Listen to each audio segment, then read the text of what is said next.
The sugar crystals gleamed under the kitchen lights like tiny diamonds as I sprinkled them over the buttercream frosting. My fingers, stained with food coloring and smelling of vanilla, worked meticulously to create the delicate sugar flowers that would adorn the top tier. This cake had to be perfect, not just good, but flawless, the kind of perfection that commanded top dollar. "Mommy, can I have the spoon?" Lily asked, her small voice breaking through my concentration. She stood beside me in her pink pajamas, dark curls framing her cherubic face. A miniature version of me, except for the eyes. Those were all her father's, a reminder I didn't need. "Just one lick, sweetheart, then it's bedtime," I said, handing her the mixing spoon with remnants of buttercream. "Remember, we have a big day tomorrow. This cake is going to help us catch up on rent." Our apartment was small, the kitchen barely accommodating my baking equipment. But what it lacked in space, I made up for in determination. 3 months behind on rent, electricity bills piling up, and Lily needed new winter clothes.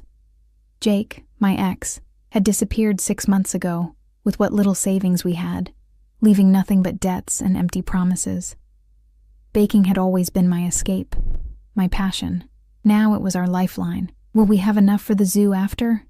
Lily asked, her eyes wide with hope as she licked the frosting. The question tightened my chest.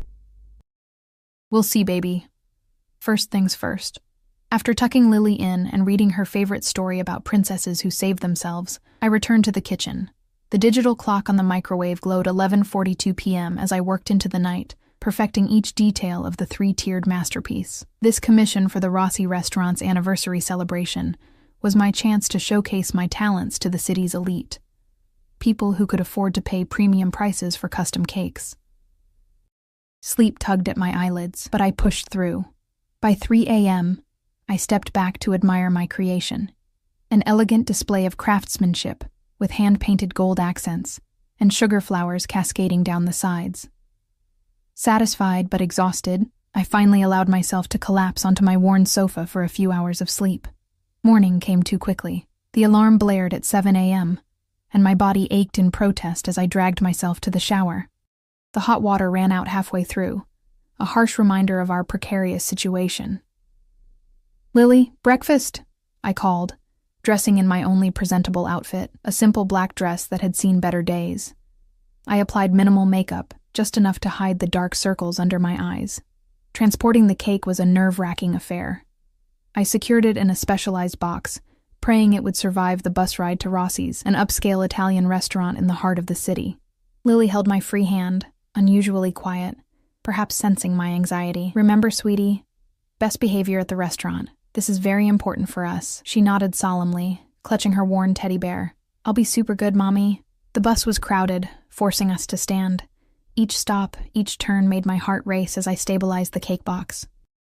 When we finally arrived at our destination, relief washed over me, only to be quickly replaced by intimidation as I gazed up at the elegant facade of Rossi's. The restaurant wasn't open to the public yet, but staff bustled about, preparing for the evening's celebration. A hostess with immaculate makeup and a tight bun regarded us with poorly concealed disdain. "Delivery entrance is around back," she said dismissively. "I'm not a delivery person," I explained, struggling to maintain my dignity. "I'm Emma Parker. I was commissioned to create the anniversary cake by Mr. Rossi himself." Her eyebrows arched in surprise, and she glanced at my simple dress, then at Lily, before picking up a phone. After a brief conversation, her demeanor shifted slightly. "Wait here, please." The restaurant's interior was breathtaking. Crystal chandeliers, marble floors, and the lingering scent of expensive perfume and truffle oil. Lily's eyes widened as she took in the opulence around us. I felt painfully out of place, acutely aware of my chipped nail polish and scuffed shoes. "Mommy, it's like a castle," Lily whispered in awe. Before I could respond, a door opened, and a slender man in an impeccable suit approached. "Miss Parker?" "I'm Paolo, Mr. Rossi's assistant. The cake, please." His tone was polite, but carried an undercurrent of authority that made me uncomfortable. I carefully handed over the cake box, fighting the urge to check one last time that everything was perfect. "Mr. Rossi would like to inspect it personally before payment. Please wait here." As Paolo disappeared with my creation, anxiety gnawed at my stomach. This payment would determine whether we kept our apartment or ended up staying with my reluctant sister and her judgmental husband. Lily tugged at my dress. "I need the bathroom, Mommy." The hostess pointed us toward a hallway, and I gratefully escaped the scrutinizing eyes of the staff. After helping Lily, I took a moment to splash water on my face and gather my composure. When we returned to the main area, the atmosphere had changed. Staff moved with increased urgency, straightening already straight place settings and adjusting flower arrangements. The air crackled with tension. "He's coming," I heard someone whisper, and everyone seemed to stand a little taller. I assumed they meant Mr. Rossi, the restaurant owner who'd commissioned the cake.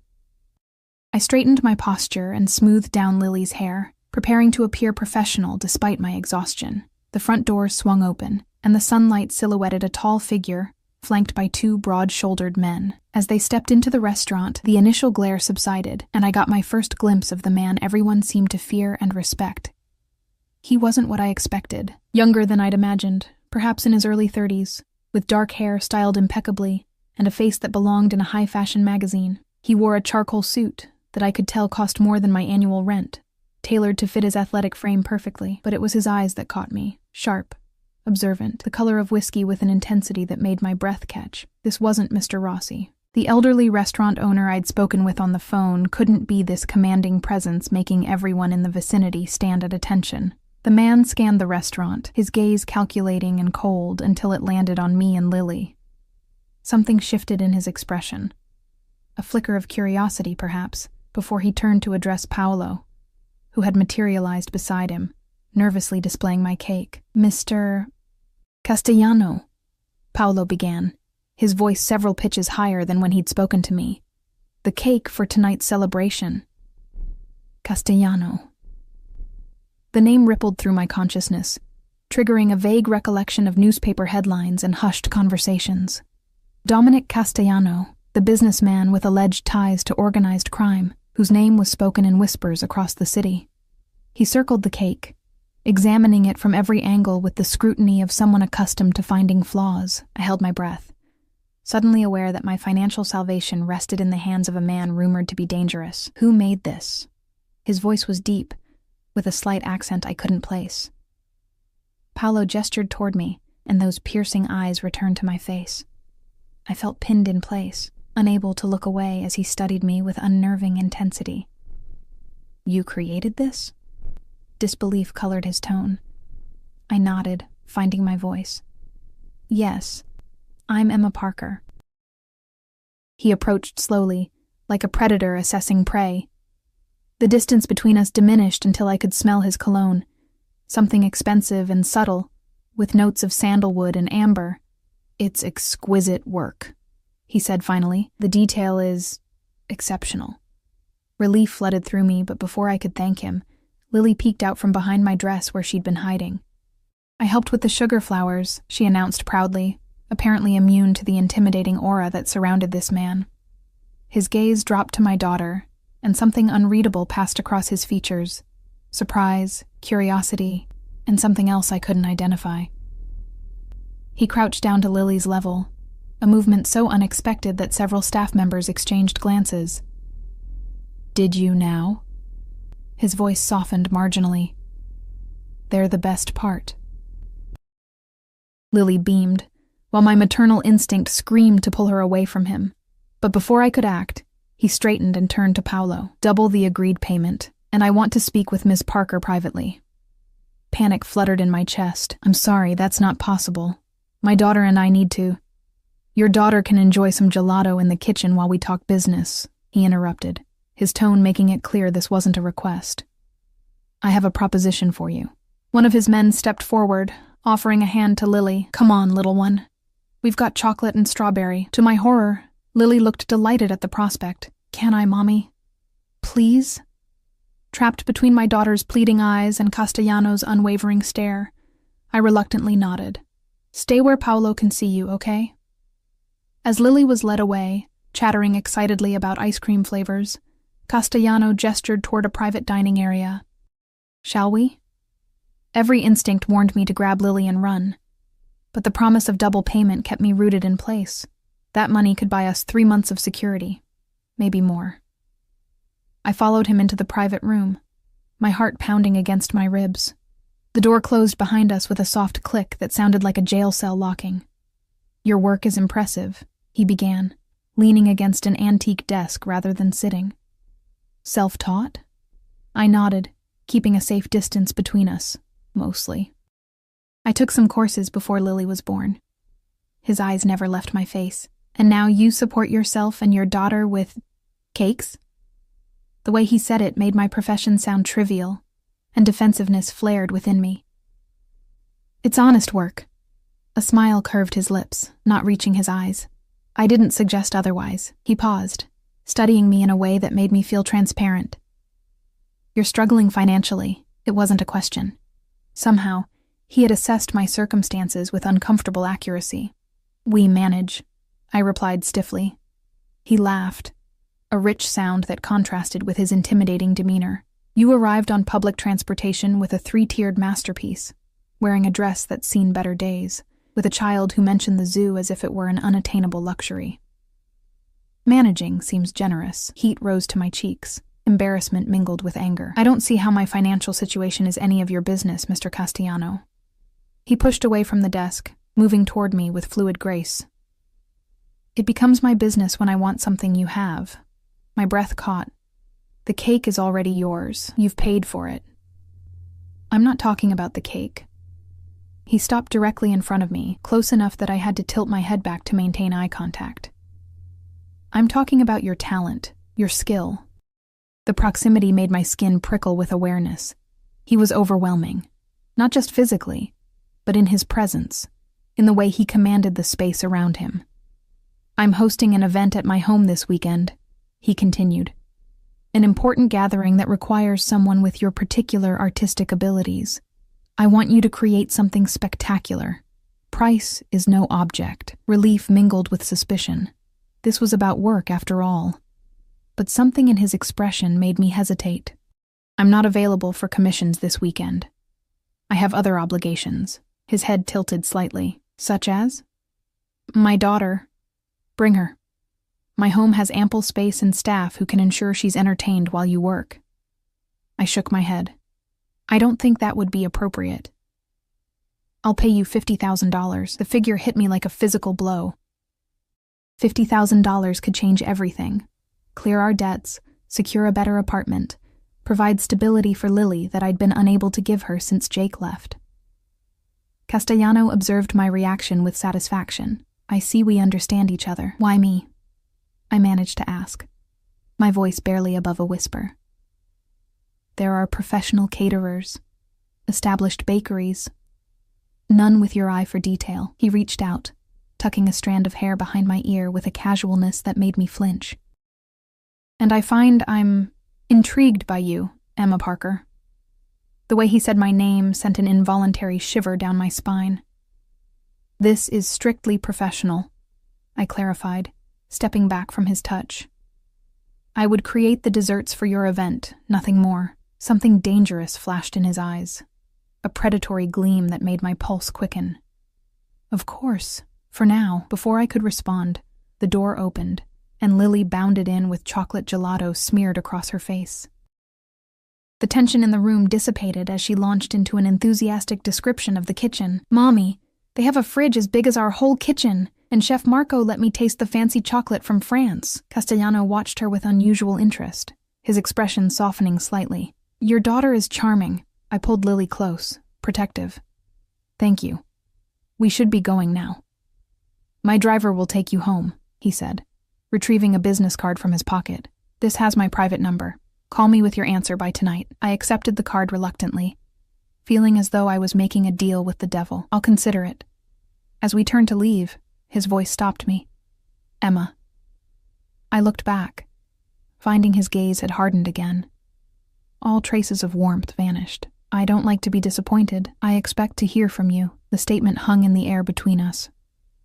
Not quite a threat, but carrying weight nonetheless. I nodded stiffly and guided Lily out, acutely aware of his eyes following our every move. Outside, a sleek black car with tinted windows waited at the curb. The driver, One of the men who had accompanied Castellano earlier opened the door without a word. "Wow, are we riding in that?" Lily asked excitedly. I hesitated, clutching my purse where the envelope with double my fee now resided. Taking a ride from this man seemed like accepting something I couldn't return. But as rain began to fall, soaking through my thin dress, practicality won over pride.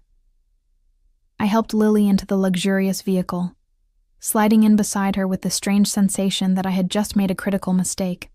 As the car pulled away from the curb, I caught a glimpse of Castellano watching from the restaurant window, his expression unreadable. The business card seemed to burn in my hand. A ticket to financial salvation, or a path to something far more dangerous than poverty. I had until tonight to decide. The ride home felt surreal. Leather seats softer than any couch I'd ever owned cradled us as the car glided through city streets, insulating us from the chaos outside. Lily bounced excitedly beside me, pointing out landmarks through tinted windows while I clutched Castellano's business card, its embossed lettering pressing into my palm. "Are we rich now, Mommy?" she asked, her innocent question piercing my heart. I tucked a curl behind her ear. "No, sweetheart. This is just a nice man's car taking us home." The scary man with the nice eyes? Children's perception never ceased to amaze me. Yes, that one. Our apartment building looked even shabbier, juxtaposed against the luxury vehicle. The driver, stoic and silent, opened my door and nodded respectfully before I could thank him. As we stepped out, I noticed our landlord, Mr. Peterson, watching from his ground floor window, his perpetual scowl deepening at the sight of the expensive car. Inside our apartment, reality crashed back. The dripping faucet, the crack in the living room ceiling, the secondhand furniture, all stark reminders of our precarious existence. I placed Castellano's card on the kitchen counter and stared at it while Lily changed into playclothes. $50,000. The figure seemed astronomical, almost fictional. It would solve every financial problem we had, with enough left over to start fresh. I could enroll in the pastry program I'd abandoned when I became pregnant. Lily could attend the better school across town. But instinct warned me that Dominic Castellano's interest extended beyond my baking skills. The way he'd looked at me, touched my hair with casual possessiveness. Those weren't the actions of a man seeking a professional arrangement. My phone buzzed with a text from the property management company. Final notice before eviction proceedings begin. Full payment required within 72 hours. I sank onto a kitchen chair, the weight of our situation pressing down on me. My remaining options were dwindling, another loan I couldn't repay, begging my judgmental parents who'd warned me against keeping Lily in the first place, or accepting Castellano's offer. "Mommy, can we have mac and cheese tonight?" Lily appeared in the doorway, clutching her drawing pad. I forced a smile. "Sure, baby." "And guess what? I think we might be able to go to the zoo this weekend after all."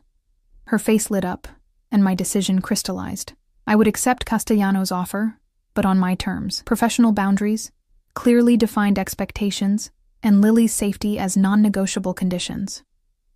That night, after tucking Lily in, I dialed the number on the card. He answered on the first ring, as if he'd been waiting. "Emma." The way he said my name made it sound like he already owned it. "I've been expecting your call." I gripped the phone tighter. "I'll do it, but I have conditions." A pause, then a low chuckle. "I'm listening."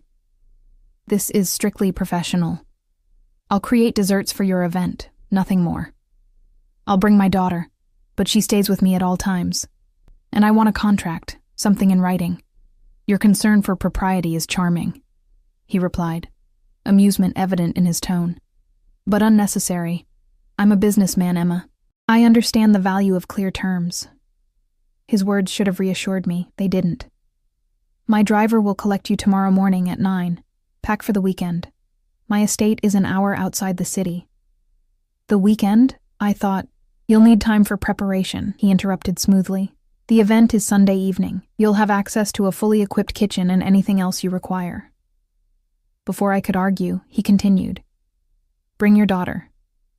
I've arranged suitable accommodations for both of you." His tone softened slightly. "She'll be comfortable, Emma. You have my word." Those last 4 words carried unexpected weight, as if his word meant something significant. Perhaps in his world it did. 9 o'clock, I confirmed. already mentally cataloging what we would need. "Good night, Emma. Sleep well."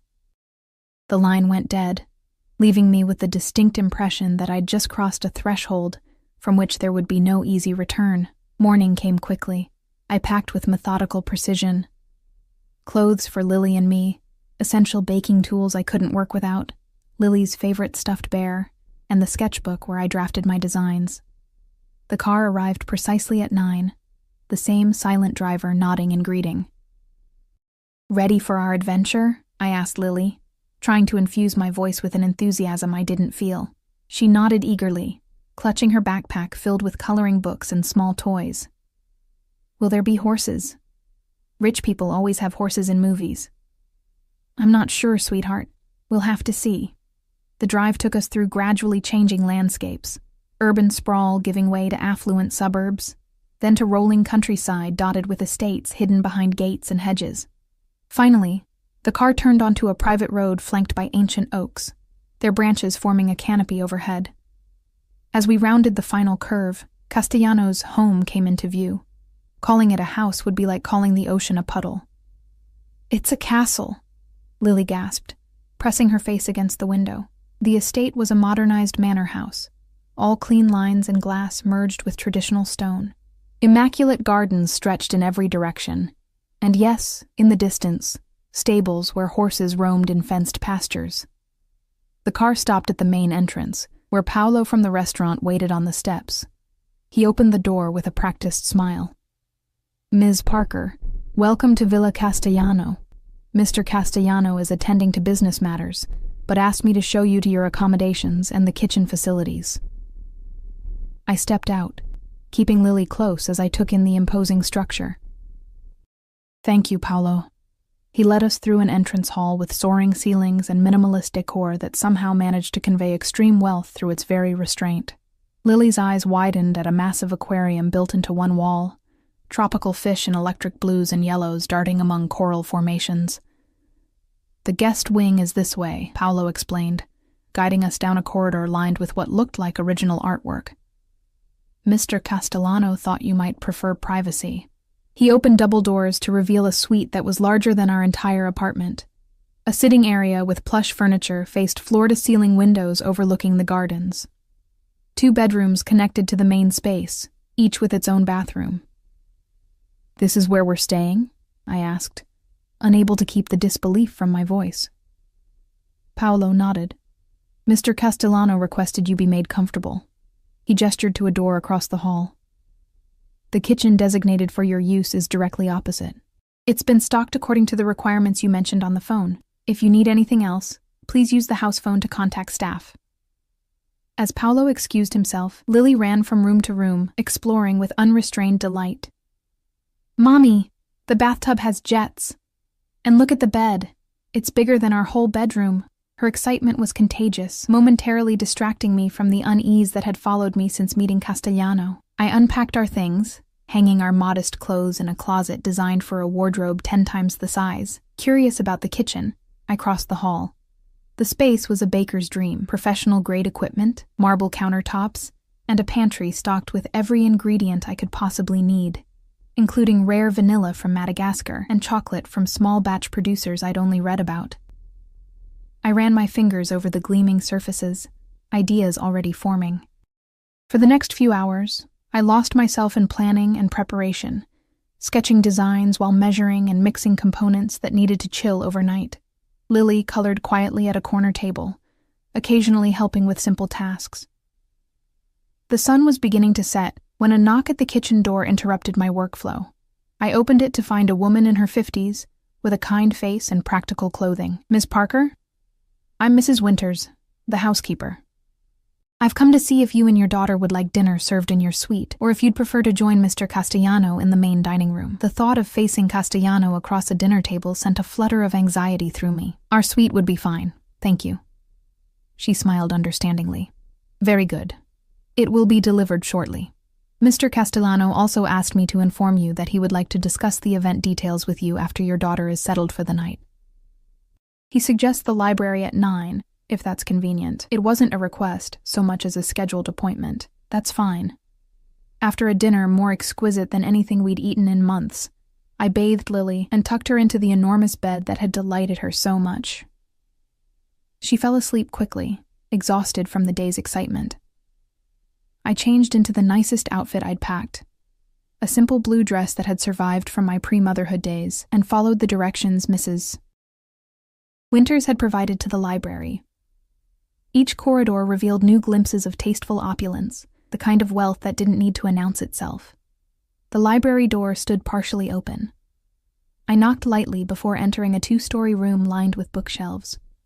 A fire crackled in a stone fireplace, casting dancing shadows across leather-bound volumes and illuminating the man who stood before it, a crystal tumbler of amber liquid in his hand.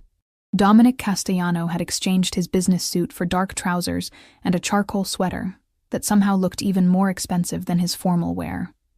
The casual attire did nothing to diminish his commanding presence. He turned as I entered, his gaze traveling over me in a slow assessment that made my skin warm. "Emma, thank you for joining me." I remained near the door, maintaining distance. "You wanted to discuss the event." A smile played at the corner of his mouth, direct, as always. He gestured to a seating area near the fire. "Please sit. Would you like a drink?" "No, thank you." I perched on the edge of a leather armchair, while he settled on the sofa opposite, radiating the casual confidence of a man accustomed to controlling every situation.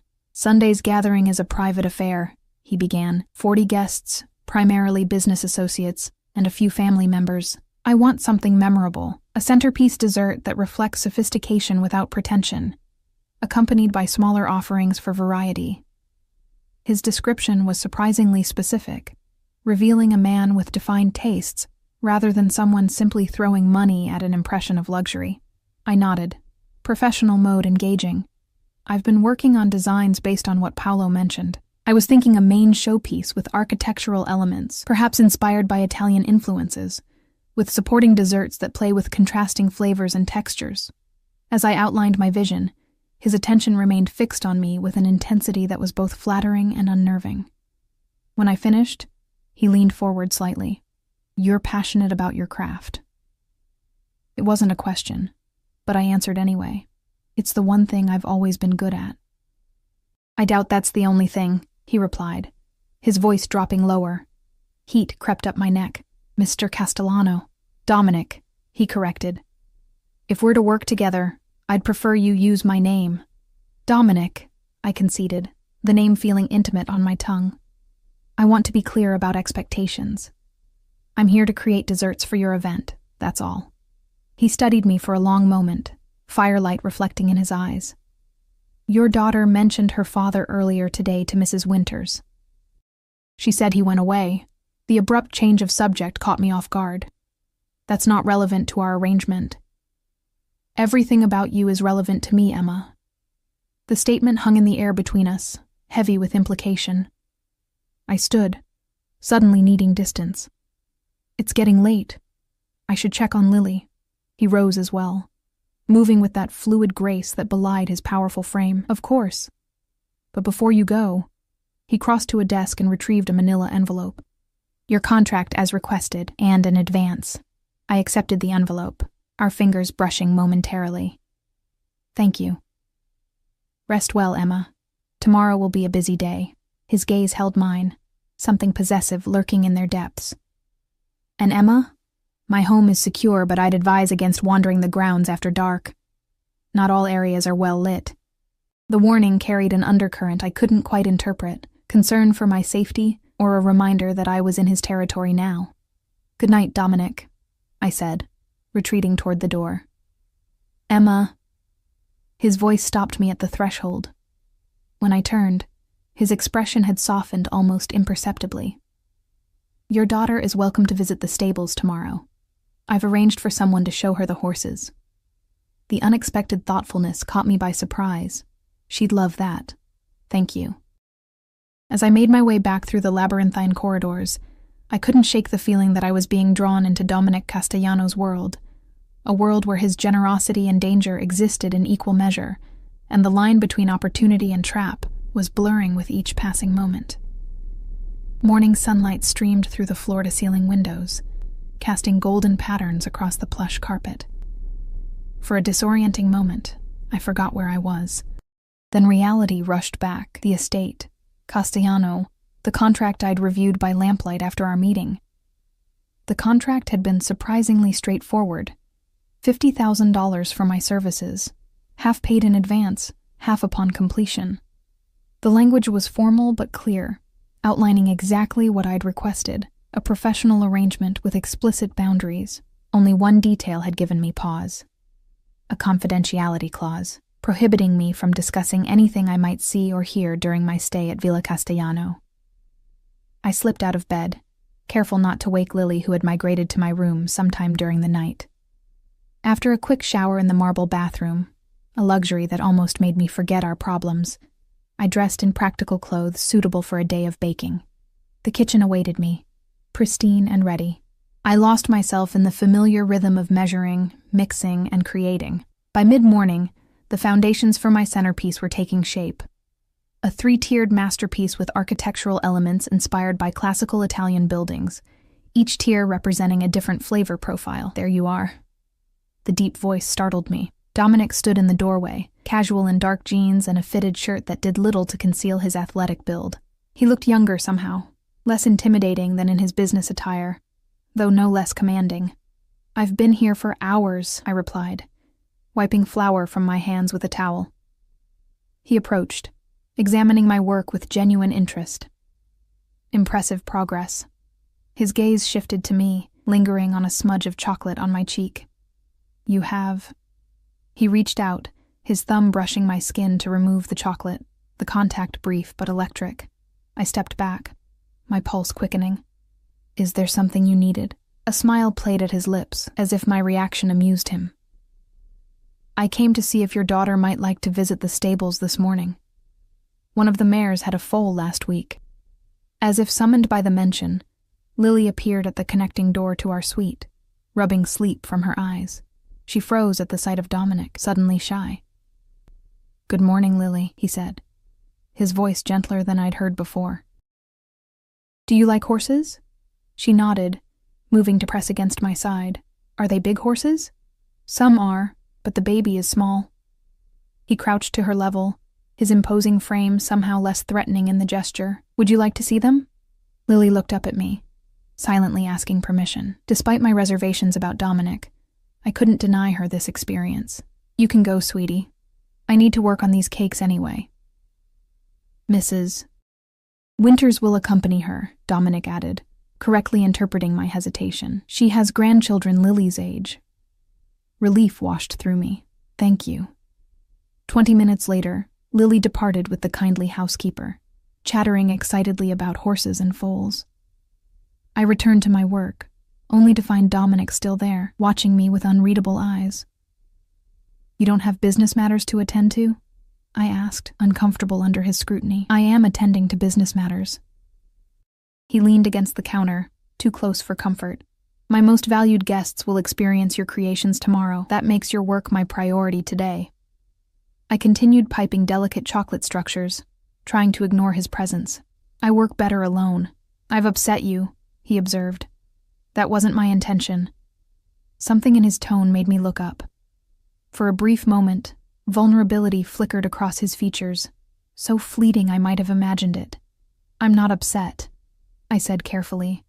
"Just focused." He studied me for a moment longer before nodding. "I'll leave you to it then, but I'd like you and Lily to join me for dinner tonight." It wasn't quite a command, but neither was it a request that invited refusal. "All right. 8 o'clock in the main dining room." He straightened, moving toward the door. "And Emma? The blue dress you wore last night, wear it again. It suits you." Before I could formulate a response, he was gone, leaving me unsettled and confused. Was that a compliment or an instruction? With Dominic Castellano, the line between the two seemed perpetually blurred. The day passed in a flurry of activity. Lily returned from the stables bubbling with excitement about the horses, especially the foal she'd been allowed to pet. While she colored at the kitchen table, telling me about her adventures, I continued crafting components for tomorrow's desserts. By late afternoon, exhaustion threatened my concentration. I stretched, working out the kinks in my neck, when a knock at the door revealed Paolo. "Miss Parker, Mr. Castellano thought you might need assistance." He gestured to a young woman behind him. "This is Sophia, one of our pastry assistants. She's at your disposal." Sophia proved to be skilled and efficient, taking over repetitive tasks while I focused on the more intricate elements. With her help, I completed the day's work earlier than expected, leaving time to prepare for dinner. In our suite, I found a package on my bed, a garment box with a note in masculine handwriting. "For tonight. D." My heart raced as I lifted the lid. Inside lay a dress of midnight blue silk, elegant in its simplicity, alongside a smaller box containing a delicate silver bracelet. I should have been offended by the presumption, should have left the gifts untouched. Instead, I found myself running my fingers over the luxurious fabric, imagining how it would feel against my skin. No. This crossed the line I'd drawn. I would wear my own clothes, maintain what little control I had in this unbalanced power dynamic. After helping Lily into her nicest outfit, a floral dress already outgrown at the wrists, I put on the blue dress I'd worn the night before, deliberately ignoring Dominic's gift. I twisted my hair into a simple updo and applied minimal makeup, striving for dignity rather than glamour. "You look pretty, Mommy," Lily said as we left our suite, "like a princess." I squeezed her hand. "And you look like the most beautiful princess of all." The main dining room was intimate despite its size, with a table set for 3 and candles casting a warm glow. Dominic awaited us, rising as we entered. His eyes narrowed almost imperceptibly at my choice of attire, before his expression smoothed into a welcoming smile. "Ladies," he greeted us, moving to pull out chairs for both Lily and me. "I hope you're hungry." Dinner was a surprisingly relaxed affair. Dominic engaged Lily in conversation about the horses, showing genuine interest in her enthusiastic descriptions. He asked questions that made her giggle and glow with the special attention adults rarely afforded children.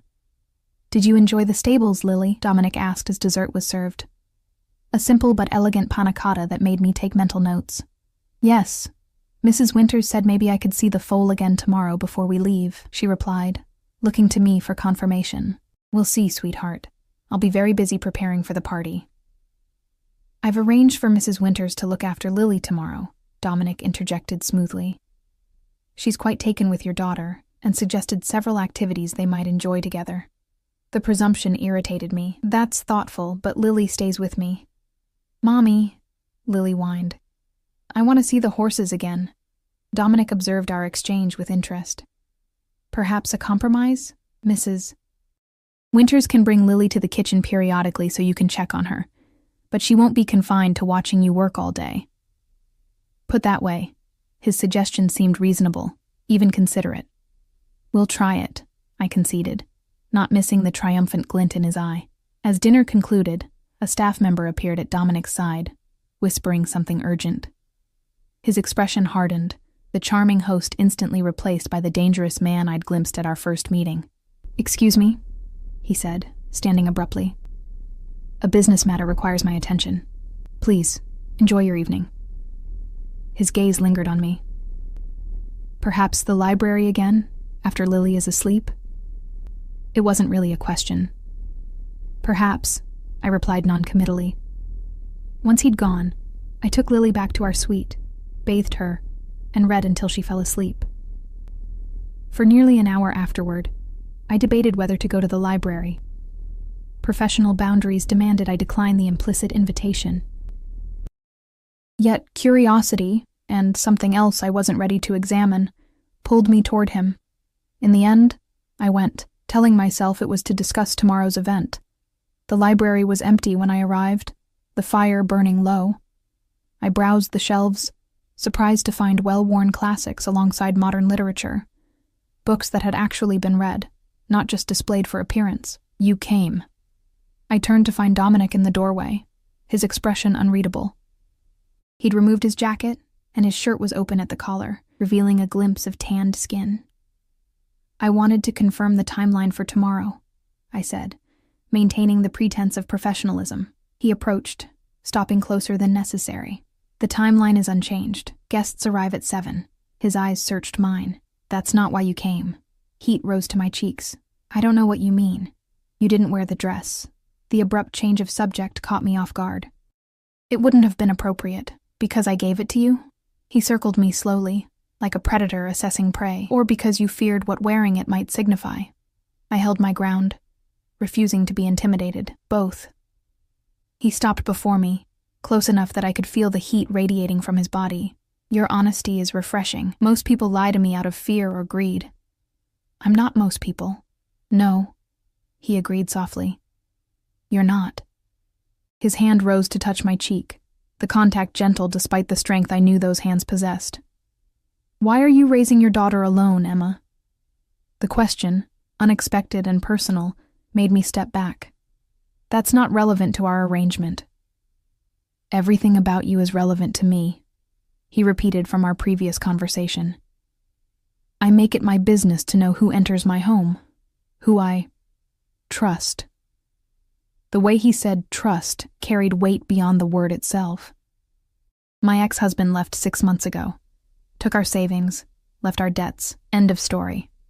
Anger flashed in Dominic's eyes. He abandoned his child?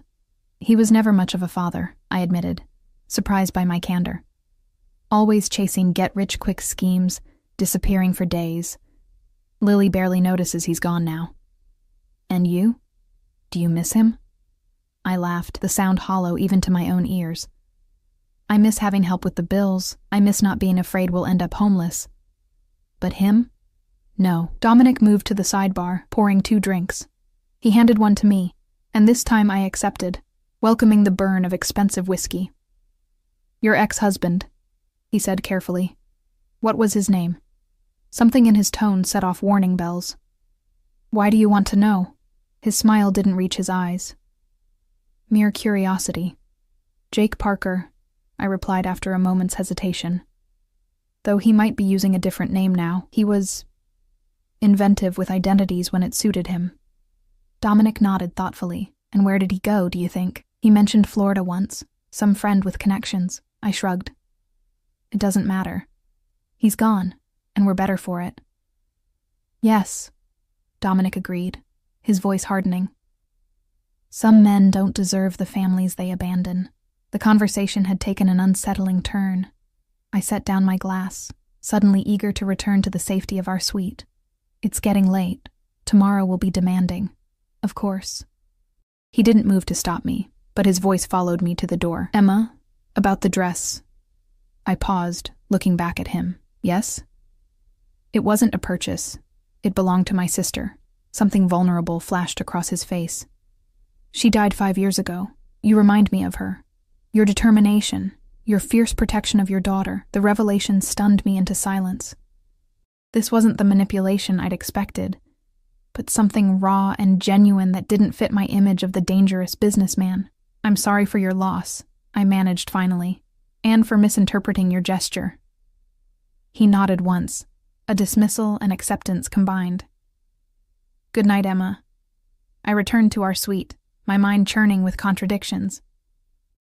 The man I'd met at the restaurant, cold, calculating, intimidating, seemed at odds with the one who spoke with such tenderness about his sister, who delighted my daughter with stories of horses, who noticed the smudge of chocolate on my cheek. As I slipped into bed, I realized with unsettling clarity that Dominic Castellano was becoming more than a temporary employer. He was becoming a dangerous temptation. Not just because of his wealth or power, but because beneath his controlled exterior lay depths I hadn't expected to find. Tomorrow would bring the culmination of our professional arrangement. After that, we would return to our separate worlds, his of privilege and power, mine of struggle and survival. It was better that way, safer. So why did the thought fill me with a strange sense of loss? I closed my eyes, trying to silence the questions circling my mind. In my dreams, Dominic watched me with those penetrating eyes, always just out of reach, always seeing more than I wanted to reveal. Dawn broke with a soft golden light that filtered through gauzy curtains, rousing me from fitful sleep. Today was the day, the event, the culmination of my work here, and then back to reality. The thought should have brought relief, not the hollow ache that settled in my chest. I slipped from bed, careful not to wake Lily, and padded to the kitchen in borrowed slippers. To my surprise, coffee awaited me, steam rising from a porcelain cup beside a note in now familiar handwriting, "For strength on your big day." The thoughtfulness of the gesture made me smile despite myself. When had he arranged this? Had he anticipated my early start? The kitchen quickly became my sanctuary as I assembled components prepared over the past 2 days. Mrs. Winters arrived at 9 to collect Lily, who went willingly, excited about another visit to the stables. Throughout the morning, staff appeared periodically, offering assistance, delivering fresh ingredients, providing meals I barely touched. Of Dominic, there was no sign. By mid-afternoon, my masterpiece neared completion.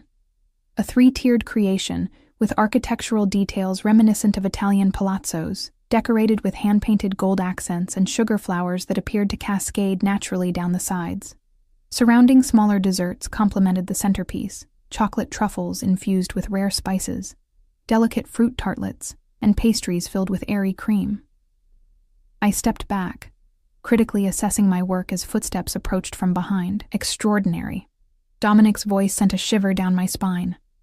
I turned to find him impeccably dressed in a tuxedo that emphasized his broad shoulders and lean waist.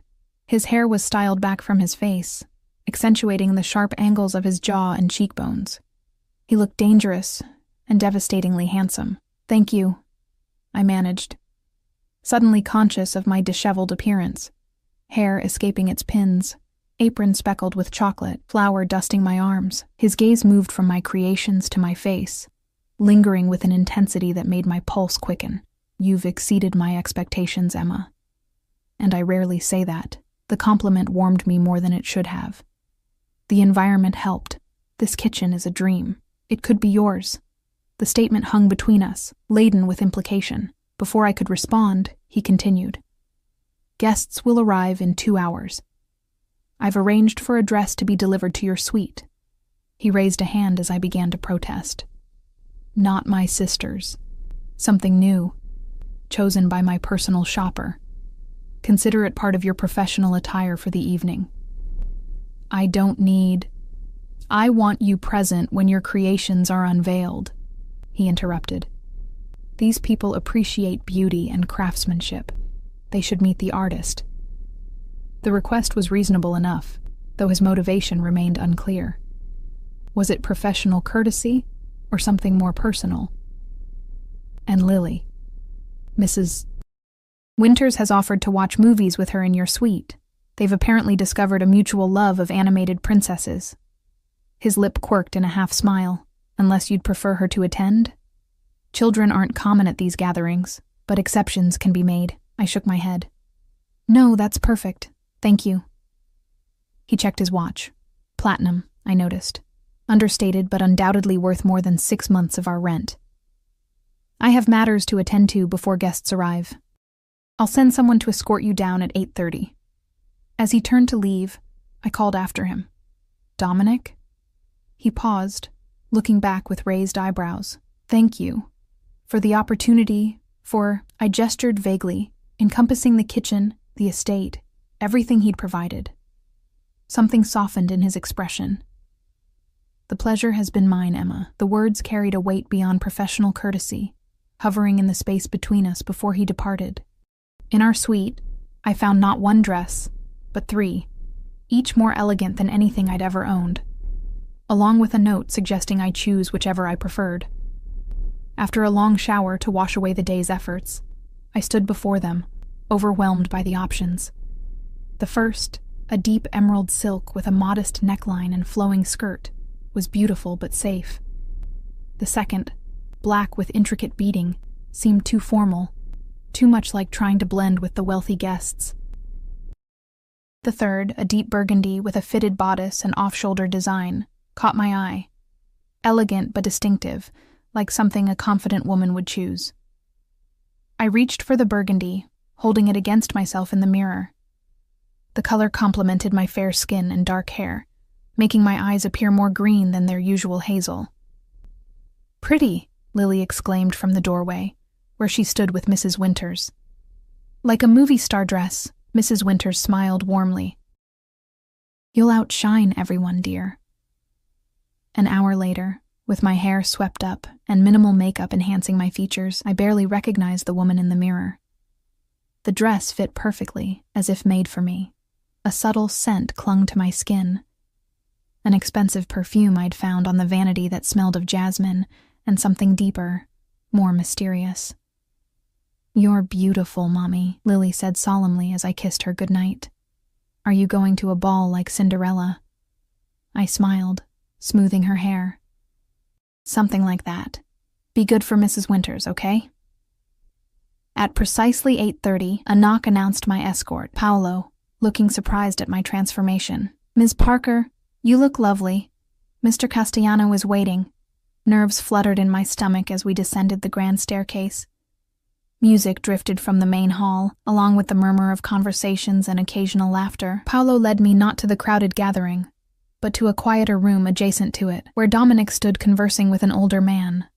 Dominic looked up as I entered, his conversation faltering mid-sentence. His gaze traveled slowly from my face to the dress and back again, an appreciation so tangible it felt like a physical caress. "Excuse me, Uncle," he said to his companion, not taking his eyes from me. "My guest of honor has arrived." The older man followed his gaze, assessing me with shrewd eyes before nodding and stepping away. Dominic crossed the room with fluid grace, stopping before me. "You chose the burgundy," he observed, his voice low. "Perfect." Heat rose to my cheeks.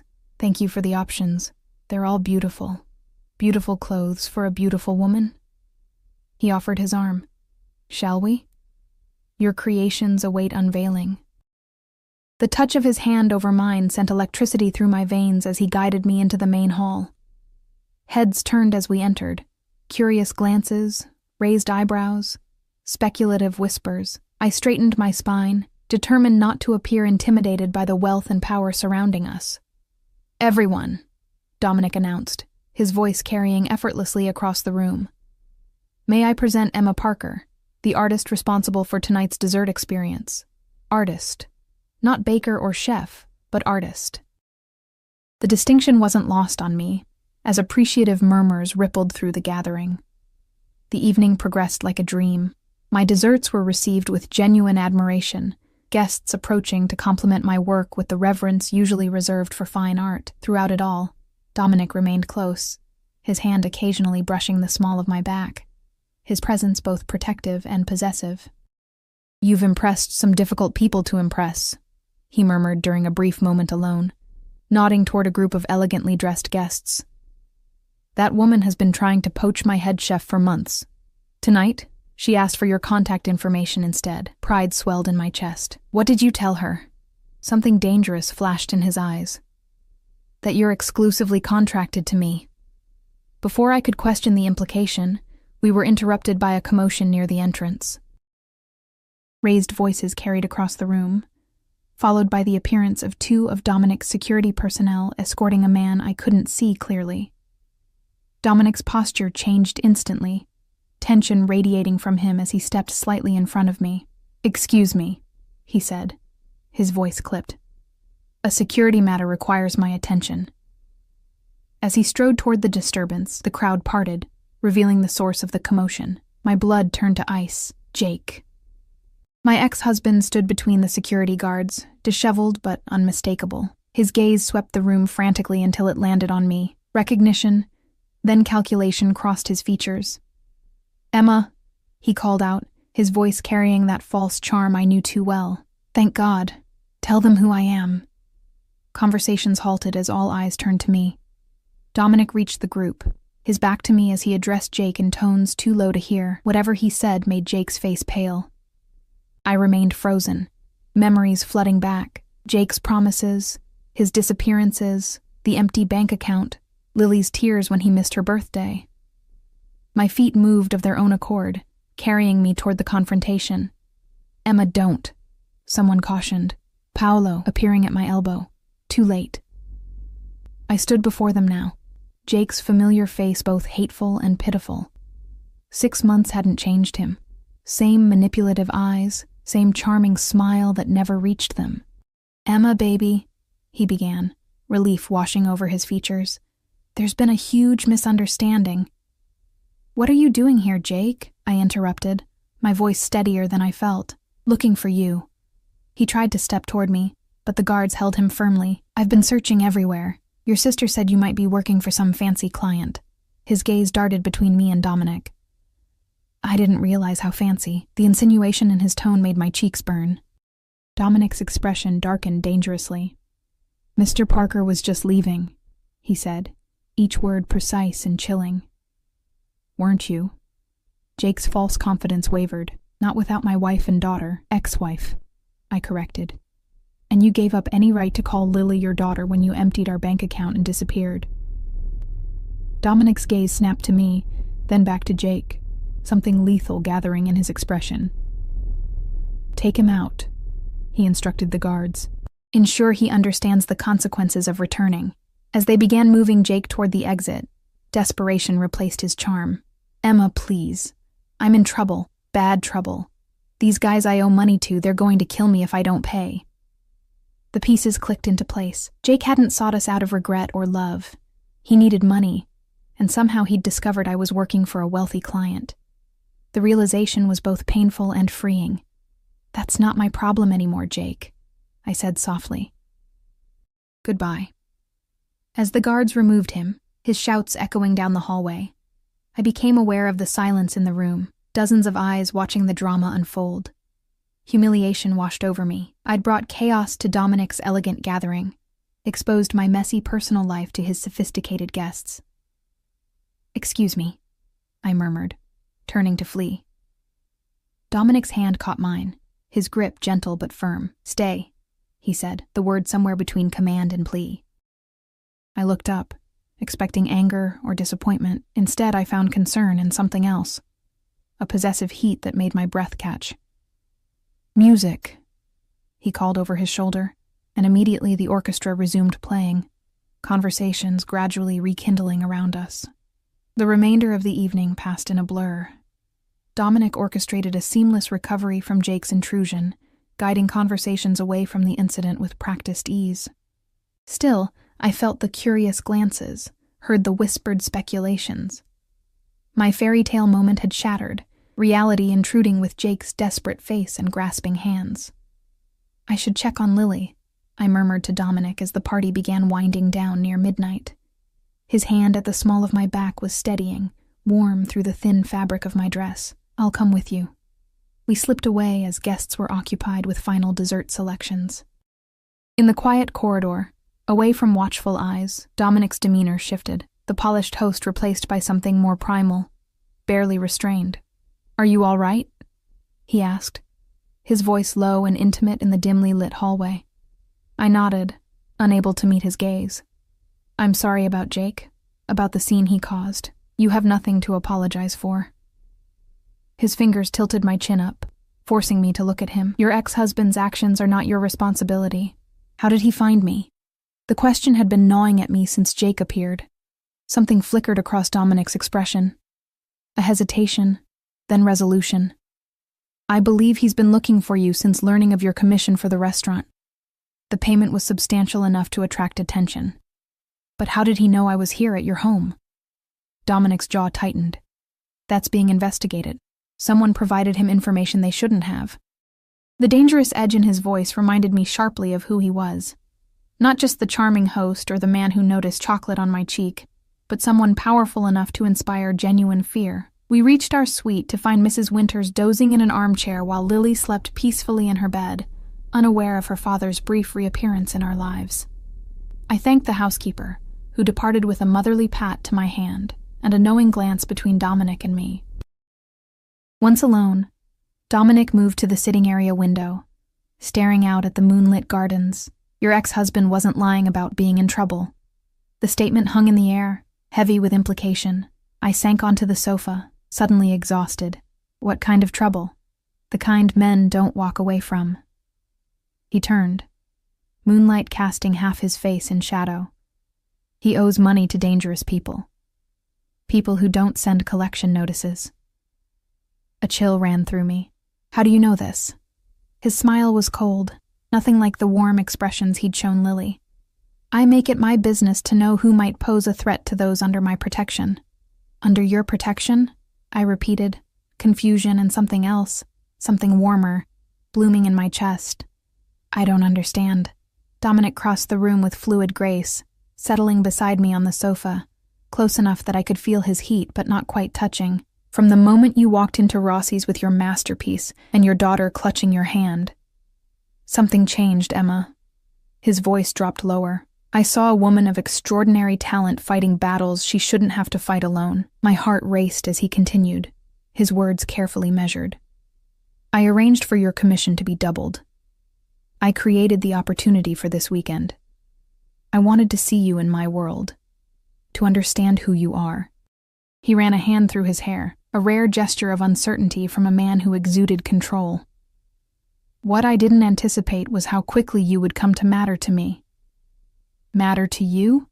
I echoed, scarcely believing what I was hearing. You don't even know me. I know enough.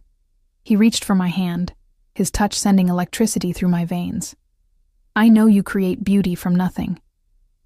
I know you would sacrifice everything for your daughter. I know your strength, your determination. His thumb traced circles on my palm.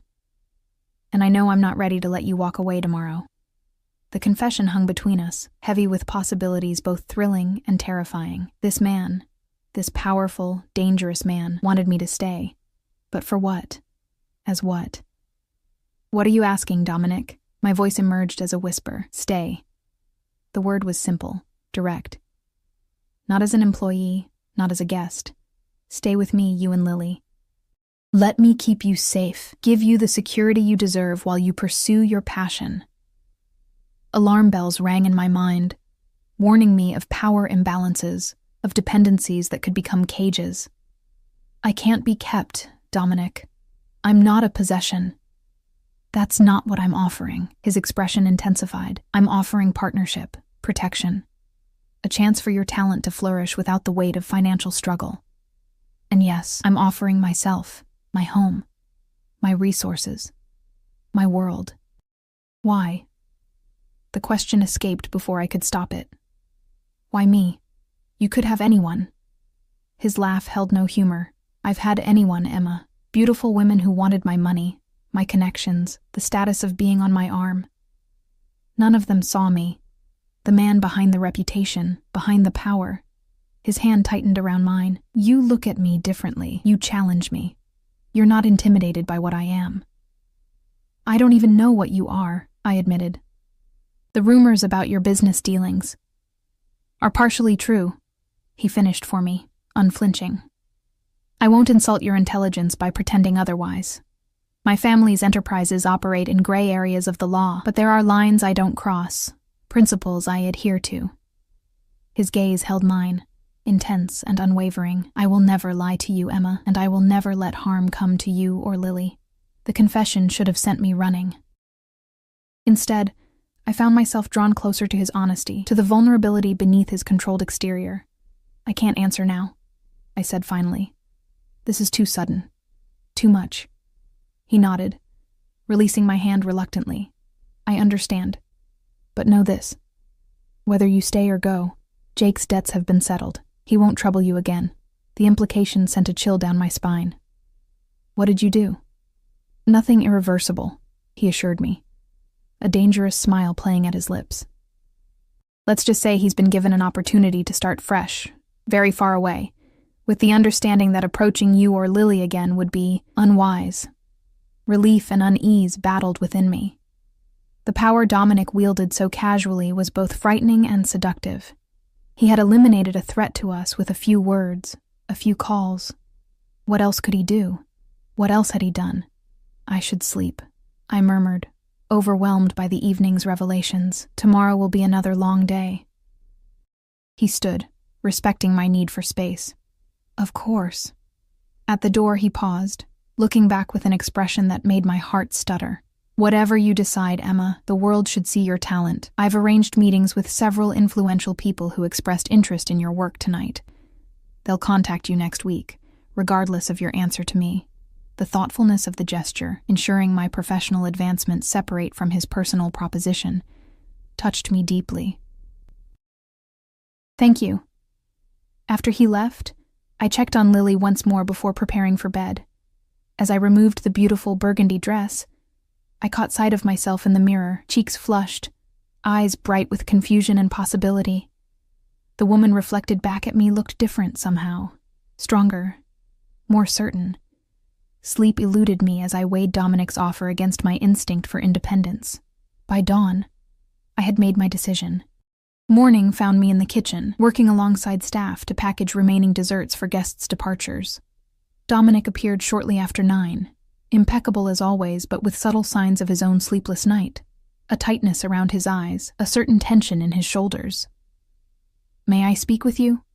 I asked, wiping my hands on a towel. "Privately." He nodded, leading me to his study, a space I hadn't seen before, with floor-to-ceiling bookshelves and a massive desk overlooking the gardens. Once the door closed behind us, I gathered my courage. "I can't stay," I began, watching his expression close off instantly. "Not on the terms you offered." He turned away, shoulders rigid with controlled disappointment. "I understand. Your independence is important to you." "Yes, it is," I agreed, moving closer. "Which is why I have a counteroffer." This caught his attention, bringing those intense eyes back to mine. "I'm listening." "I'll stay in the city, not here. I'll accept your introductions and pursue my career on my own merits." I took a steadying breath. "And I'll see you as an equal, not as someone kept or protected, but as a woman choosing to explore whatever this is between us." Hope flickered across his features, quickly controlled. "And Lily?" "Needs stability, not luxury. I've found a better apartment that I can afford with the payment for this weekend." I smiled slightly, though I imagine she'll miss the horses. "She can visit them any time," he said quickly, then paused. "This counteroffer, it's not a rejection, it's a beginning," I clarified. "On my terms. Equal footing, as much as possible between people from such different worlds." He considered this, calculation and desire warring in his gaze. Finally, he stepped closer, one hand rising to cup my cheek. "I find your terms acceptable, Emma Parker." The kiss, when it came, was gentle at first, a question, an exploration, before deepening into something that made my knees weak and my pulse race. His arms encircled me, strong and secure, as mine wound around his neck, pulling him closer.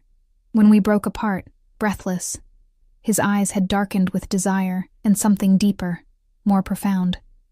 "I should warn you," he murmured against my lips. "I'm possessive of what matters to me, and patient enough to wait until you're ready to stay completely." "I should warn you," I countered. "I don't surrender easily, and I'll never be completely tamed." His laugh rumbled through his chest against mine. I would expect nothing less. 3 months later, my bakery opened in a trendy district of the city, a small but elegant shop specializing in custom creations for elite clientele. The investment had come from a consortium of business owners who'd attended Dominic's party, impressed by my work. If they knew their decision had been influenced by a certain powerful businessman, they never mentioned it. Lily flourished in her new school, making friends and growing more confident each day. Our apartment, while modest compared to Villa Castellano, was bright and secure, with enough space for her to have her own room decorated with horse figurines, gifts from frequent visits to Dominic's stables. As for Dominic and me, we navigated our complex relationship carefully, my independence balanced against his instinct to protect and possess. His dangerous world kept separate from the sanctuary I created for Lily. Some evenings found us at the villa, others at my apartment, where he seemed almost charmed by the simplicity. The whispers followed us, of course, the Mafia boss and the baker, Beauty and the Beast. I ignored them, knowing the truth was both simpler and more complex than anyone could imagine. On Lily's 6th birthday, Dominic arrived with a special gift: paperwork for a small pony, stabled at his estate, but belonging entirely to her. As she squealed with delight, he caught my eye across the room, his expression softening in a way reserved only for us. Later that night, with Lily asleep amid new toys, he held me close on the balcony of our apartment, the city lights glittering below. "Move in with me," he murmured against my hair. "You and Lily. The bakery is established now. Your reputation secured." I turned in his arms, searching his face. No longer the cold, intimidating man I'd first met, but not entirely tamed either. Dangerous still, but with a softness reserved for the private world we'd created together. On one condition, I replied, my fingers tracing the strong line of his jaw. His eyebrow arched questioningly. Name it. No more secrets. Full disclosure about your business, your family, everything. He tensed slightly, then relaxed with a resigned sigh. You drive a hard bargain, Emma Parker. Equal footing, I reminded him. Always. His answer came in the form of a kiss, deep and promising, sealing a deal more binding than any contract. 6 years ago, I had been a struggling single mother selling a cake to survive. Now I was a woman who had found strength in vulnerability, who had chosen my own path while accepting the protection and love of a dangerous man who looked at me as though I were the most precious thing in his world. Not a possession, but a choice. His choice, my choice.